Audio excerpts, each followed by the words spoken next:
And you can't keep saying that Trump is looking after America because he's just tanked trillions of dollars from the American economy. They've laid off car workers in America temporarily as a direct result of the impacts his tariffs will have upon their overseas operations. But you knew that. 3 callers, 3 moments, and 1 brutal pattern that keeps repeating itself. What you're about to hear isn't just political debate. It's what happens when confidence collides with facts, and facts win. From bold claims to total confusion, each caller walks in certain and walks out completely exposed. Before we dive into the full story, comment where you're watching from, and don't forget to like and subscribe so you don't miss the next one. Because once this starts, it escalates fast, and by the end, even the callers themselves seem unsure what they actually believe. Please don't forget to like, comment, and subscribe, because it really does help this channel grow. And Trump's this, Trump's that, Trump's the other. I don't know why everybody's so surprised. When he was, going for election, he said he was going to do this. Everybody knew he was going to do it. Everybody kept telling us to ignore what he said and concentrate on what he did. You remember?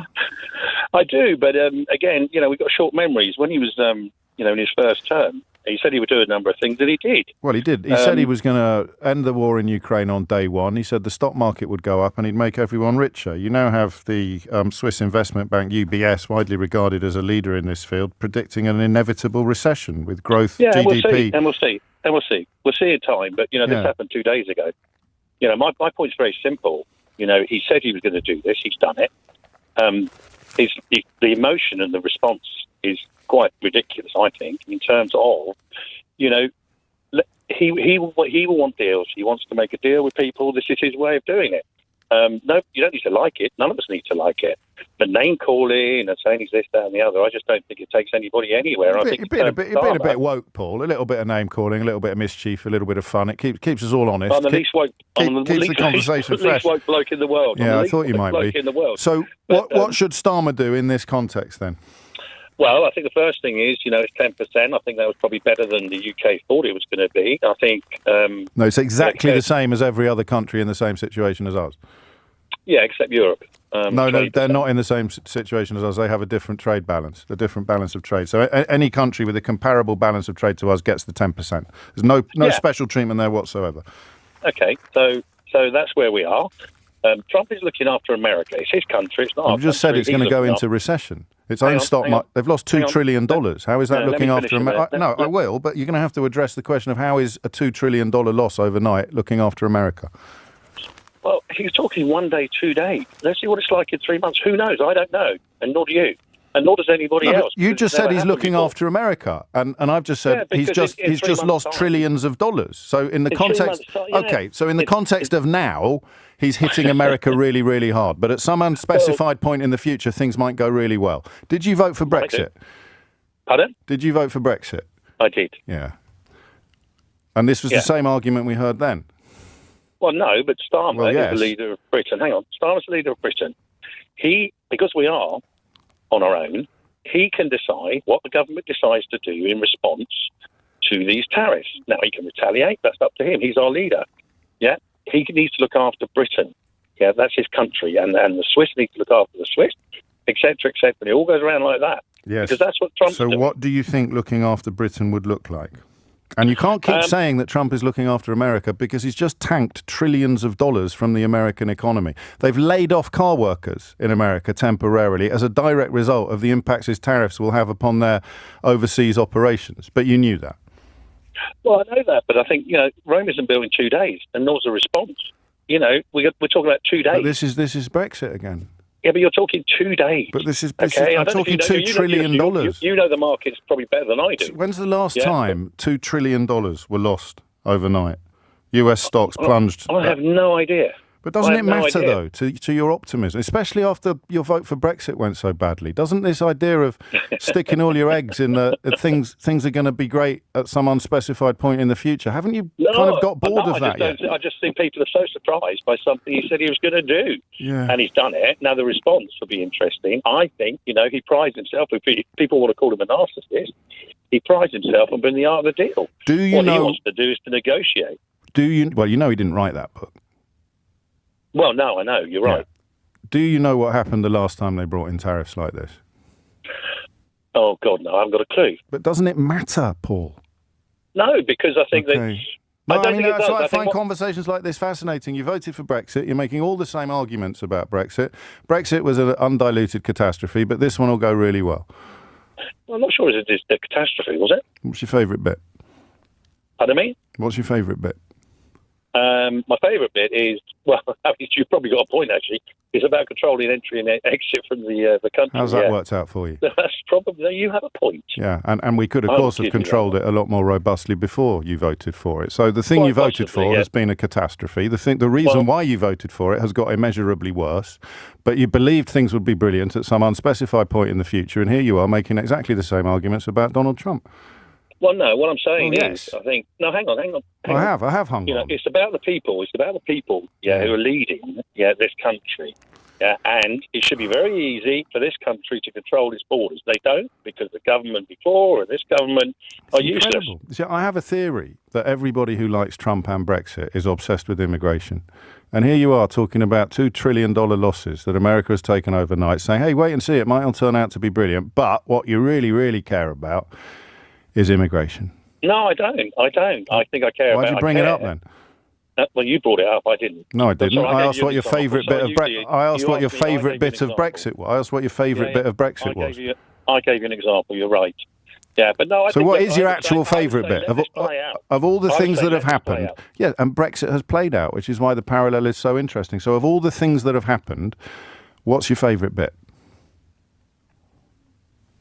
Of Brexit? Yeah. I think just controlling your own laws. Which ones do we control now that we didn't control before? There's a lot now that we're not impacted by the EU that we were. I didn't like being dictated to by Brussels. On what? On what? Well, whatever the silly laws came out of there. Go on, then, give me one. Give me one. Oh, come on, there were loads. I can't think of one, but you can, because you know that there are loads. Go on, give me one.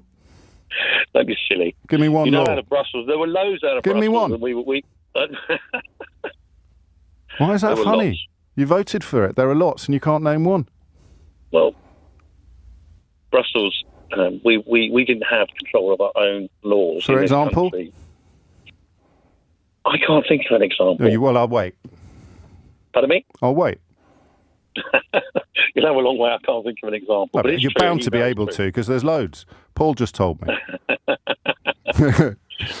So I'll wait. You're very good, but no. No, I'm not. I'm not. I just care about facts. Anyway, we're not talking about Brexit. No, I am. I'm waiting now. You're waiting.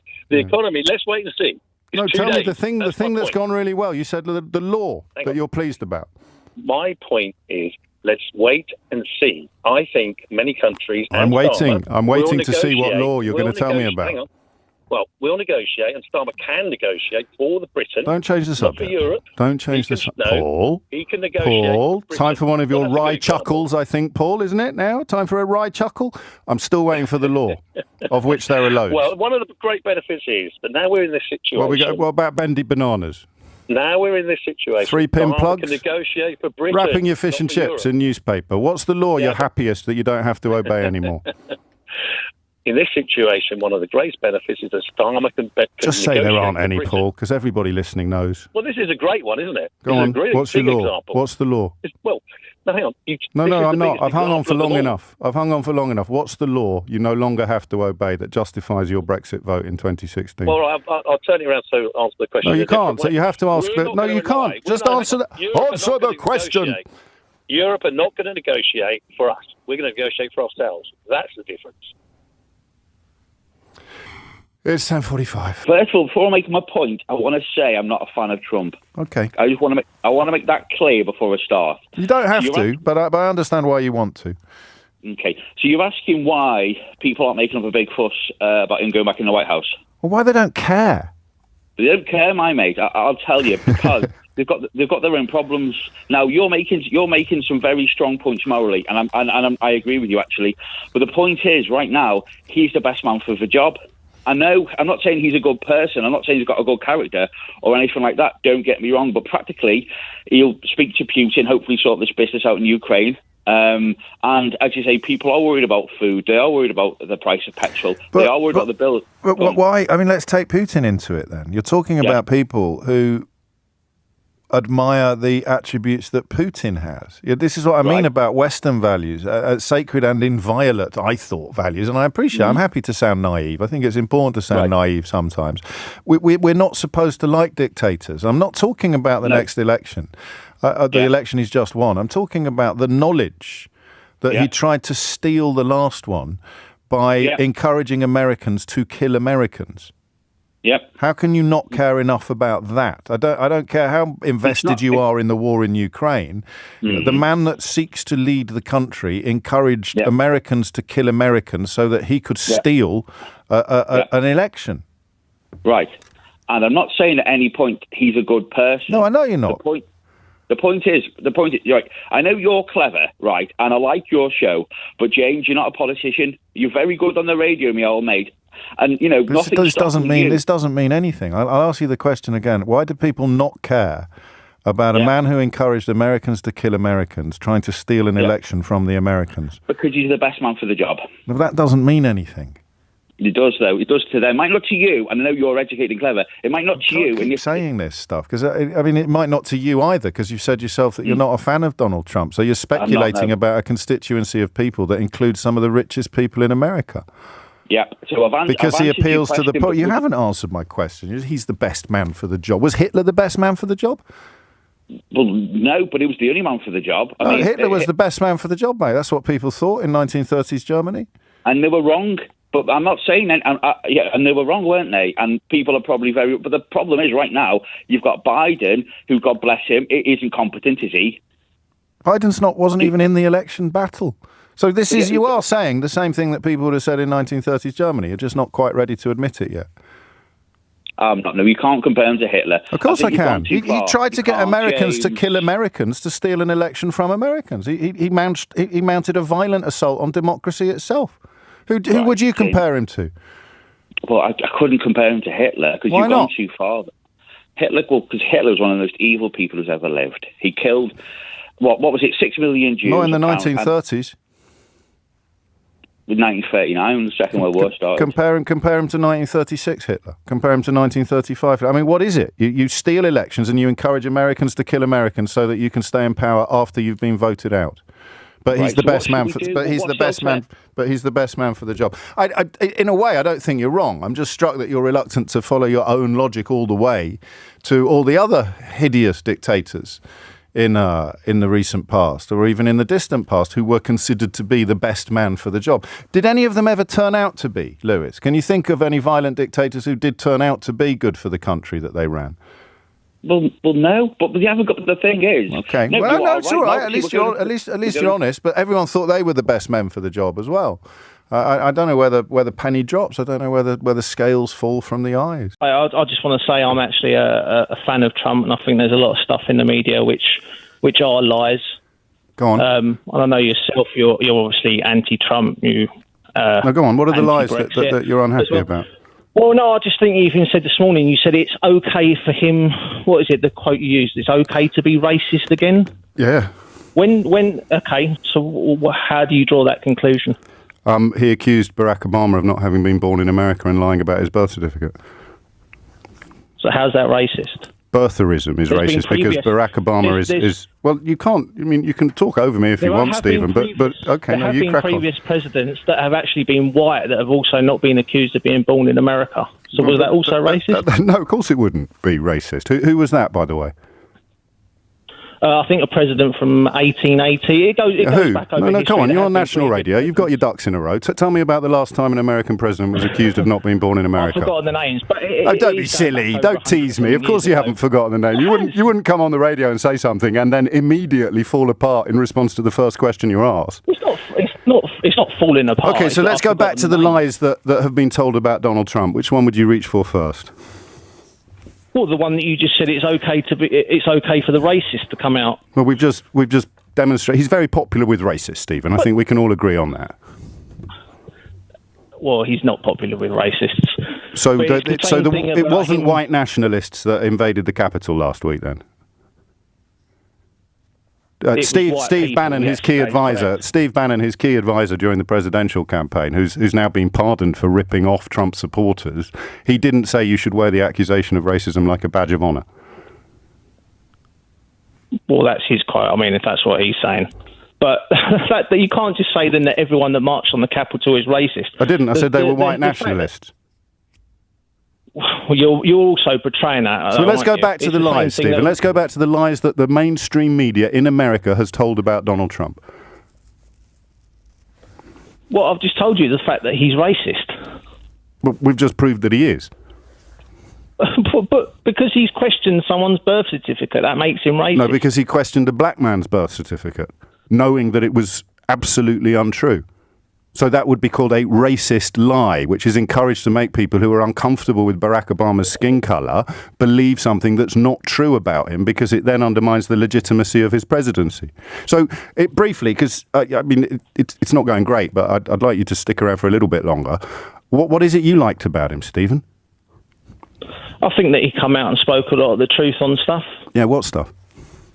It begins with a caller who proudly identifies as a supporter of Donald Trump, confident, calm, and convinced the media has been misleading the public. According to him, none of this outrage should be surprising.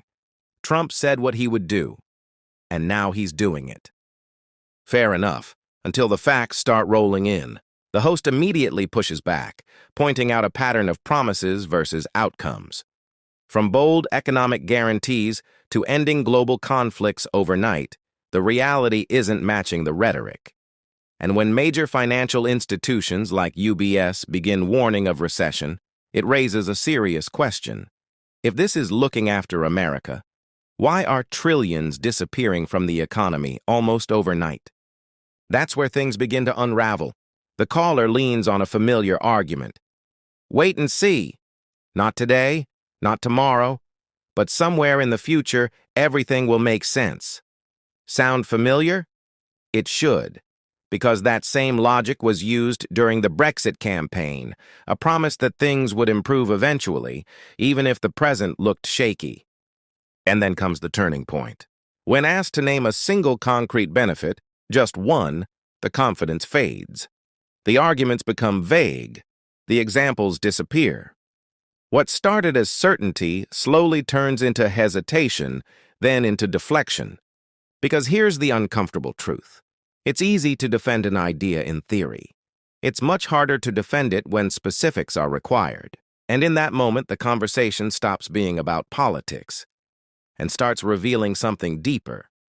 How belief, once formed, can persist even when the evidence doesn't quite hold up. Please, if you haven't subscribed now, is a great opportunity to do so.